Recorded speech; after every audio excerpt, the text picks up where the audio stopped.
दुनिया में आपका सबसे सच्चा साथी ना माता पिता हैं, ना भाई बहन, ना पत्नी और ना ही आपके बच्चे।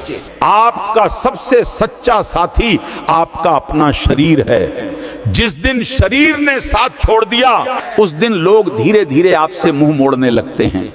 जब तक आप स्वस्थ हैं आपके पास हजारों समस्याएं होंगी, लेकिन जिस दिन आप गंभीर रूप से बीमार पड़ जाएंगे उस दिन आपके पास सिर्फ एक ही समस्या बचेगी, किसी भी तरह ठीक हो जाऊं।